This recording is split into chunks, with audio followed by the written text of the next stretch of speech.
I would like to explain something, he adds. As you are aware, most earthly beings regard themselves as physical organisms, living within the limits of time and space, and believe they are at the mercy of their living situations and everything around them. The reality is time is an illusion, and Bo has seen for herself this reality. When I speak of time, and when I have spoken of time as Imhotep, it is for your benefit only, but in reality, it is a misrepresentation of the concept of time. Humans live by time, as it is what their physical senses perceive. Their senses, in fact, can only perceive reality a little bit at a time, and so it appears to them that 1 minute happens and is then gone forever, and the next minute happens, and, like the preceding one, it also vanishes. The truth is, everything happens at one time, at the same time. It is merely their perception that prevents people from knowing there is no past, no present, or no future. Their perception leads them to believe that they live in a three-dimensional world. It is their whole selves who know otherwise. They are, in fact, living all of their reincarnations at the same time. Ayn and Saba show their astonishment. Bo can relate to it. It is similar to what she had experienced. Moreover, every person's whole self chooses its life paths before it is born. Without wishing to be contradictive, I will resume speaking of time in your terminology, he says kindly. Ahead of time, an identity will choose his or her parents, and the circumstances in which he or she will live in that particular lifetime. He also chooses his lifespan. There can be many lifetimes to each identity. They can have as many as they choose before their whole selves move into other systems of reality. However, I must point out that the choices are all probable choices. It means that although identities will be born into environments and circumstances that they have chosen, it does not mean that the circumstances of their lifetime are predetermined. There will be certain variants and deviations of particular events and situations. Wow, Ayn explains. It's like creating a personal life itinerary. Shai smiles at her. In a manner of words, yes it is. Although your identity shapes its own personal life itinerary through each lifetime, and on your death, your whole self goes into its own phase of existence in readiness for its next choosing, save for certain exceptions. Certain exceptions, Saba questions, thinking that this sounds rather scary. Shai lowers his eyes. As I mentioned earlier, before a new identity is born, it has already chosen its lifespan. Let me give you an analogy. He poses, sitting down on one of the sarsen stones and signalling the girls to do the same. Say, for instance, your brother Jack's identity has chosen to live to the age of 55. Then, when he arrives at this age, he will die of his identity's choosing, be it illness, accident, suicide, or even from a deliberate killing by another's hand. He could have chosen to be murdered, Saba questions, disbelieving what she's hearing. Or kill himself, Ayn adds dubiously. Yes, the priest confirms. In the case of suicide, however, this is where certain exceptions comes about. If Jack, at the age of 55, takes his life while he is not under the influence of any drugs, whether they be prescribed by his doctor or are of the psychedelic kind like P. Then he will proceed to the next phase of existence as planned. The girls find the good priest's use of modern language quite amusing. They think coming from him it doesn't sound quite right. Shy continues unperturbed, aware of their mirth. On the other hand, if he takes his life at 40, while he is, and I will again use your vocabulary here, completely wasted, then he will have died before planned. If this happens, then his soul does not move into the next system of reality until its identity's chosen lifespan of 55 years. That is 15 years where Jack's whole self will be in limbo. He will be in a world of darkness that is entirely void of love. In other words, Jack will become a lost soul until I and other teachers of the higher race seek him out and bring him into his rightful phase of existence. Later on, after the training and planning period for his next existence, Jack will be led back into the events immediately prior to his decision to commit suicide. When he is in a position to handle and understand it, he can then progress on to the next stage. Getting back to my earlier statement, if Jack passes away at his chosen time, he will immediately move into a mid-plane existence. It is known as the Hades conditions, and it will be a time of magnificent illumination for him. His whole self may choose to become incarnate again soon afterwards, or some years afterwards, in which case he will be born of a new identity, and this could be of either gender. Once Jack's whole self has finished living out its succession of human lives, it will continue to exist in other systems of reality. Some of these Bo has already glimpsed into. The priest stops for a moment to let the girls digest everything. Ein sniggers a little. Imagine Jack returning as a woman. I doubt that he'd want that, Saba states. He's too much of a bloke. This is an interesting issue, Shy replies. An overly strong connection with one particular gender can obstruct an individual's progress.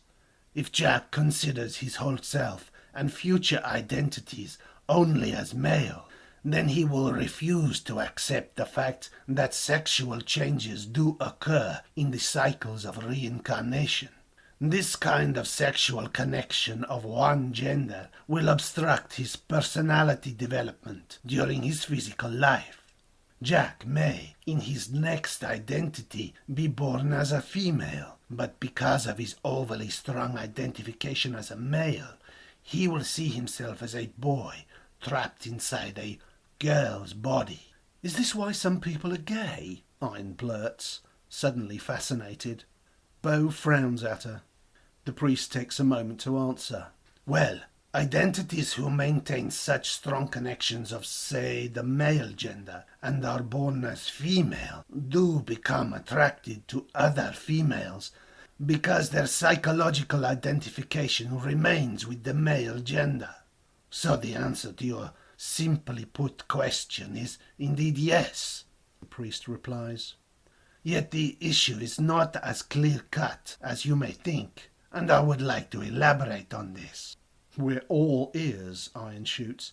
She, for one, is very keen to know. Bo gives her sister a cursory look. Yes, that would be great, thank you, she says. Ein's bluntness irks her sometimes. Shy nods to Bo in acknowledgement.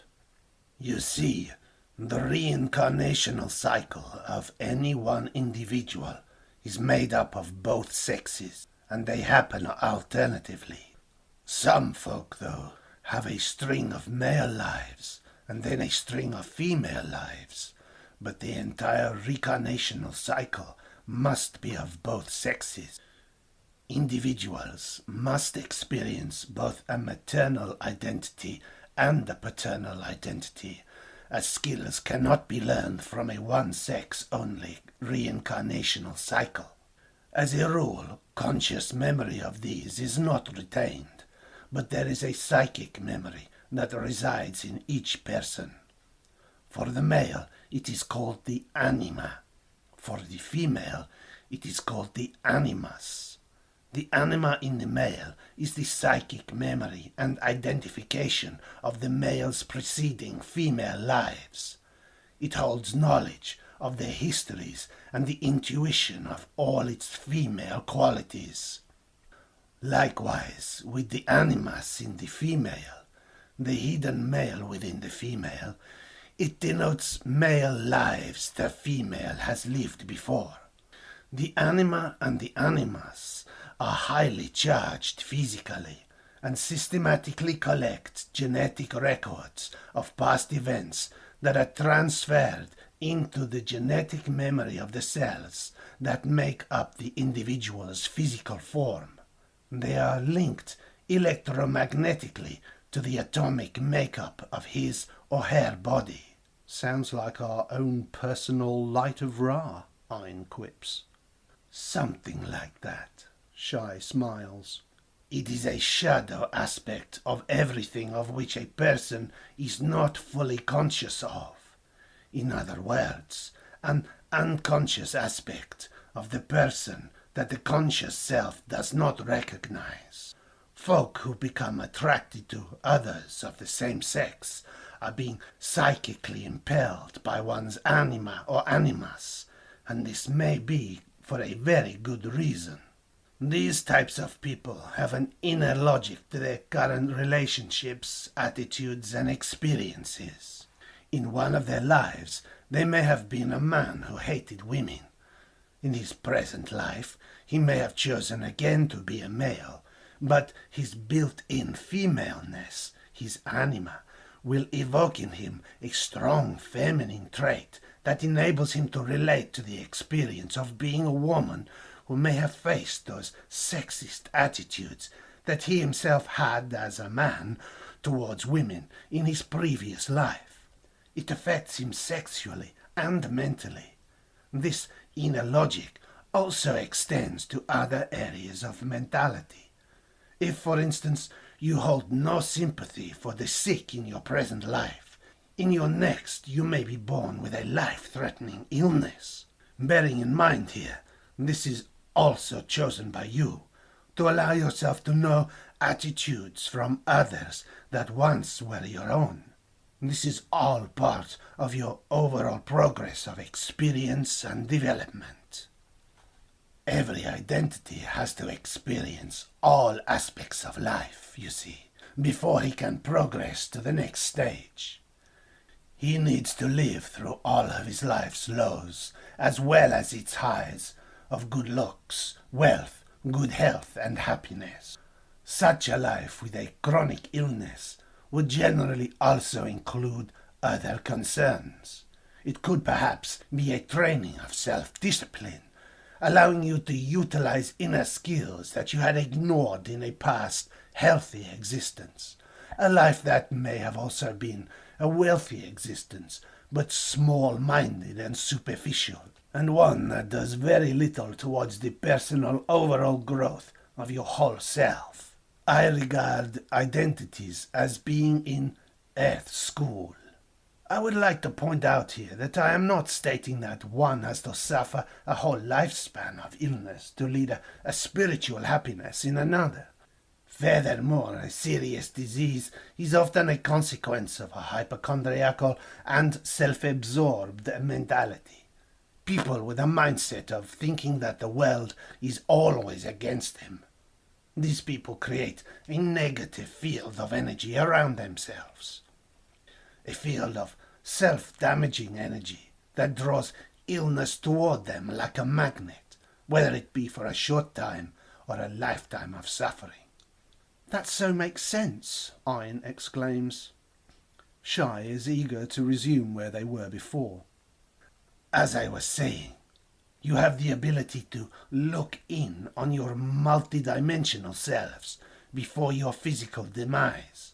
Bo has sampled this as a natural progression of her extrasensory abilities, a route into which she was able to pass easily via the high-velocity vibrations and frequencies of her inner self.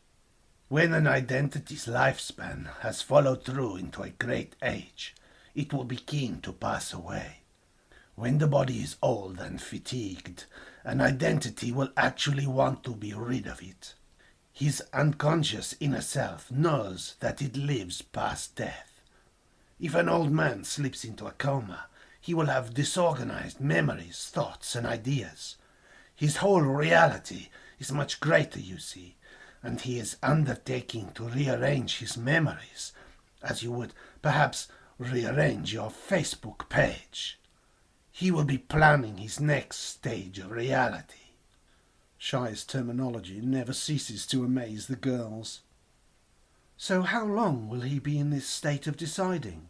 Iron asks. If he is very tired, then he will rest and take time to process and plan his next existence. When he passes away, he will move into the Hades conditions, whereby he will meet a hospital-like setting, conditions that teachers have arranged in advance for the elderly who feel the need to rest a while. Iron shakes her head in wonderment. Saba is still thinking about Jack.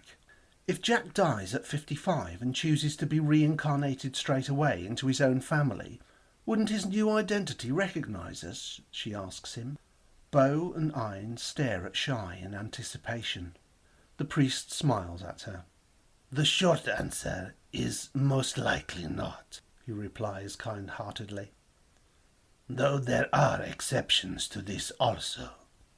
Shortly after you are reborn, your new consciousness will have memories of your immediate past life. This is because your previous self has needed to move its consciousness into your new identity during the period of gestation to facilitate the transfer of essential information.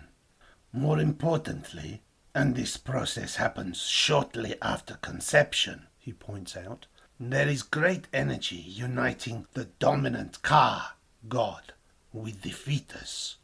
Your conception and growth in the womb is the only time during your physical life where there is so much pure energy being transferred in such a comprehensive and purposeful way.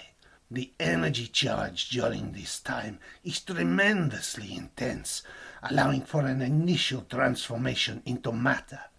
The new identity's fetus is busily receiving an almost unlimited amount of vital information.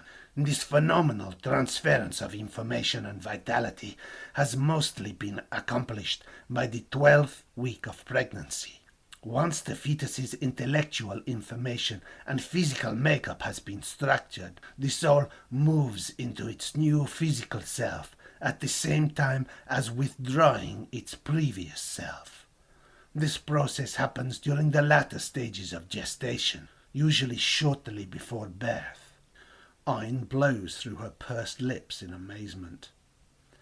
As I mentioned earlier, on your birth, you will have deeply buried memories of your past life.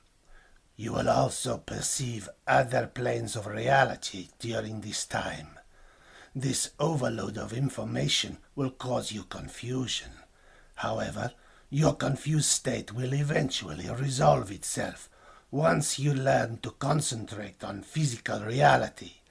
And since memories of your past life will not have anything to do with what is at hand, you will eventually dispense with them. In other words, when you are born, you will still have internal visual images and hear sounds and messages from your previous life. But as they will not satisfy your immediate physical requirements, such as suckling, you will simply forget them. Nevertheless, he stresses, they always remain in your subconsciousness, in the most secret recesses of your psyche. This, my dears, like a computer, holds all condensed knowledge of your whole self. And this computer, as you may perhaps realize by now, is continually transferring data into the light of Ra. Of course, Bo sighs. She's annoyed she didn't link the two mental energies. The two most essential consciousnesses. The two most essential consciousnesses that is one with the dominant Ka. Shai corrects her, again reading her mind. Some children up to the age of 7, however, have past life memories and may spontaneously speak of them. Also, there are some children who are born with birthmarks and birth defects. These disfigurements are representations of where they were fatally wounded in their immediate past life. This is due to cellular memory. Also, a child will more likely have memory of his past life if his death was due to violence, since a death of such nature imprints itself on his whole self. This explains babies that incessantly scream and children having night terrors. Since the memory is still fresh, they dream of the last few moments of their past life. It is, nonetheless, all part of the reincarnational cycle's learning process. Wow! The girls exclaim together. They are astounded at the priest's account of birth. Even though their entrance into the world was far removed from a natural birth, they know that Megan will be especially keen to learn of it. Shai looks at them benevolently. Even though you are cloned and not born, and even though scientists may one day be cloning people as second nature, it will never interrupt the soul from moving into new human beings, he says.